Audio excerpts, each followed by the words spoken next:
Dave Ramsey will join you coming up following Fox News at the top of the hour with 3 hours of great financial advice. Dave Ramsey coming up, of course, at 7:05 here on Talk Radio, 105.7 FM, 570 AM in just about 25 minutes.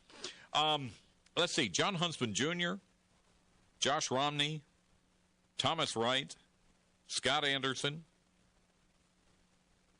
other people. There's one other. I can't remember his name right now.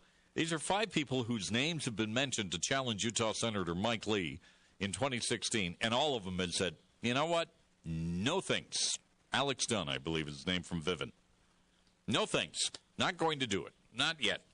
You know, people are starting to realize how effective and how much of I think a real visionary Mike Lee is when it comes to conservative politics in Washington. They're starting to realize that. I believe that for a long, long time. He took a lot of heat for the shutdown him and Ted Cruz did. Unwarranted, in my opinion. But he has, ever since he took office, he talked about coming up with a new direction and new ideas for the conservative movement, and if the Republican Party wants to go along with it, good. That's why I was fascinated by this story today by my next guest on the show. Her name is Michelle Cottle. She works for the National Journal. She wrote an article today called Mike Lee's Idea Factory. Well, the subtitle is, while his 3 closest allies in the Senate are running for president, he's quietly fomenting a conservative policy revolution. Michelle is on our Newsmaker line. Michelle, thanks for joining us tonight. Why did you write this article? Well, you know, in Washington, he's taken plenty of heat over his Tea Party antics and his shutdown, his role in the big shutdown of the government. But if you actually talk to people who are from kind of we'll call it the more pointy-headed side of conservatism, you know, the reform conservatives, a lot of analysts and wonks around town, he has gradually also kind of developed this reputation as a guy who's a very serious policy entrepreneur, which is very different from kind of the conventional image of Tea Party politicians as these kind of just protest reactionary bomb throwers. So I thought it'd be interesting to kind of look at how that reputation came about and kind of what he was doing to shape the Republican Party more broadly. How did the reputation come about? What are some of the things he did, in your opinion, Michelle? Well, you know, a lot of people cite the change in his reputation, whether or not it's kind of the moment that he made some kind of shift. I don't think it's quite that clear-cut. But shortly after the shutdown, less than 2 weeks after, he gave this big speech at the Conservative Heritage Foundation talking about what next for conservatives. You know, he made a big deal about how conservatives need to oppose what they feel are bad policies, but they're going to have to go farther than that. And it's not just that they have to have a vision for what they support. They also have to have kind of concrete policy suggestions. They have to be for something. They can't just be fighting against things they don't like. And in that speech, he laid out a handful of legislation that he was going to put forward on areas like tax reform, higher education funding, that sort of thing. And it caught the attention of a lot of the wonks and chattering class around Washington who began to kind of dig in and watch more of his speeches and look at a lot of the bills that he went on to introduce. And that kind of started the emerging sense of him as somebody who's very serious about shaping conservative policy agenda. Senator Lee, back during the government shutdown that he worked with Senator Ted Cruz, as a matter of fact, he had told me that he was probably going to do this July of that year because of his concerns about Obamacare. Senator Lee, back here in the state of Utah, from a lot of establishment party members, took a lot of heat. Did he get the same amount of heat in Washington? Was he shunned for a little while? You know, the Republican establishment did not find that move to be particularly helpful for the brand, let's just say. So, yes, he took a lot of abuse over that. I think the most commonly used comparison was that he was the kind of quizzling Robin to Ted Cruz's Batman. And, in fact, that's what made it so interesting for a lot of the people around here when he started giving these kind of more constructive, more work toward incremental change themed speeches about policy and started introducing all of these bills, that they saw it as this big pivot. Now, ideologically and in terms of kind of what he believes is the correct policy approach, he has not changed. This is not to suggest that he has changed in any of kind of what he believes. It was more seen as a tonal and tactical shift, or refocusing on kind of a more kind of constructive approach to this. There are going to be people who, however, say, Michelle, that he did this to save his own skin because he's got an election coming up here next year. How does he respond to that, or what is the thoughts there on this? Well, to be fair, a lot of the legislation that he introduced in the wake of the shutdown had been in the works for a good long while, and a lot of the think tankers, he had floated ideas with and stuff.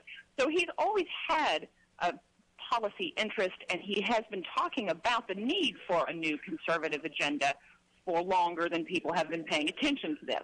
Now, people do see this not necessarily as a bad thing, that he learned from his mistake. He tried the kind of blow-it-up approach, and it got him absolutely no kind of constructive change. And so he decided, okay, we're going to try a more work-together, less kind of fire-breathing approach.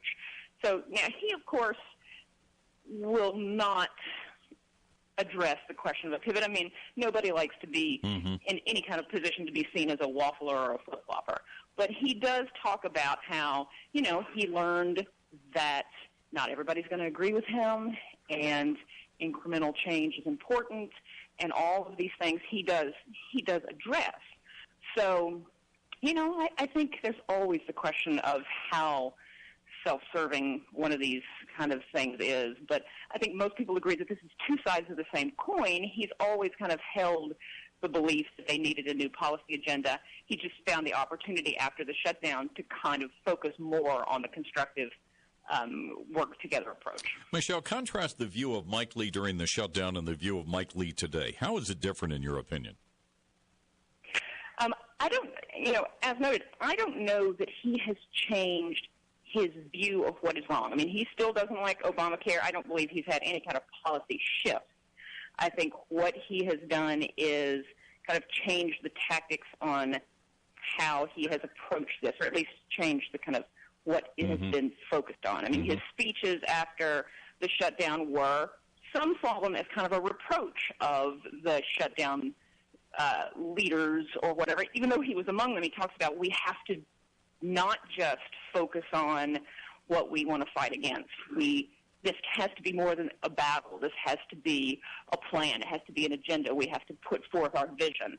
And so it was just more a question, I think, of a change of emphasis for him. But at the same time, he has hunkered down and, talks with all these policy wonks. He has a stable of people in his office who are basically sent forth to come up with policy solutions to these problems. And then that is kind of what he's put more of his energy into. Final question for you, Michelle. Have people's view inside the Beltway of Mike Lee changed? From when he got here, yes. Now, but we're talking about within conservatism. I think, like, the popular nationwide view, if you ask the average American what they think of, if they think of Mike Lee at all, it's going to be, he was one of the shutdown leaders.